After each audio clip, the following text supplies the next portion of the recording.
આઝાદી મળ્યા પછી અત્યાર સુધીમાં ભારતની વસ્તી 36 કરોડમાંથી 130 કરોડ જેટલી થઈ ગઈ છે. તેથી ગંભીર સમસ્યાઓ સર્જાય છે. આ વધતી જતી વસ્તી અને તેના વસવાટ માટે વધુ જમીનની પણ જરૂર પડે છે. તેથી તો જમીન પરથી વૃક્ષનું નિકંદન કાઢવામાં આવ્યું છે. ઉપરાંત હવા, પાણી અને અવાજનું પ્રદૂષણ તો ગંભીર રીતે વધી રહ્યું છે.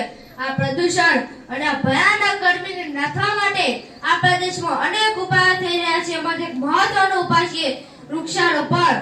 આજે હું તમને વૃક્ષારોપણના મહત્વ વિશે જે પણ કહું શાંતિથી સાંભળશો. વૃક્ષો એ આપણા સાચા મિત્રો છે. વૃક્ષ આપણને માગ્યા વગર ઘણું બધું આપી દે છે. વૃક્ષો આપણને વાતાવરણમાંથી કાર્બન ડાયોક્સાઇડ ખેંચી જીવવા માટે પ્રાણવાયુ ઓક્સિજન આપે છે. આથી હવે તમને સમજાઈ ગયો છે કે વૃક્ષોનું મહત્વ કેટલું છે. આથી તેના પર કેટલાક સૂત્રો પણ પ્રખ્યાત થયા છે.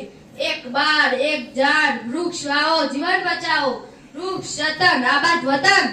આ બધા સૂત્રો આજે પૃથ્વી પરના પર્યાવરણની જાળવણી માટે જીવન મંત્ર બનાવવાની જરૂર છે. કારણ કે આજે આખા વિશ્વમાં ખૂબ પ્રદૂષણ થઈ રહ્યું છે. આ પ્રદૂષણ આપણા જીવન પર ભારે પડી શકે છે.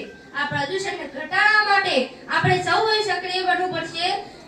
પ્રદૂષણને ઘટાડવા માટે વૃક્ષોનો અમૂલ્ય ફાળો હોય છે. તેમજ વરસાદ લાવવામાં, ધરતીનું ધોવાણ થતું અટકાવે છે અને રણને આગળ વધતું પણ અટકાવે છે.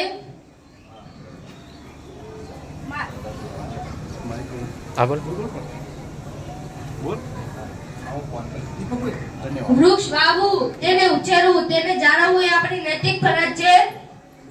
અંતમાં એટલું જ કહીશ કે સરકારશ્રીના એક બાળ, એક ઝાડ મિશનમાં જરૂર જોડાઈએ, વૃક્ષ વાવી અને આવતીકાલે હરિયાળી બનાવીએ.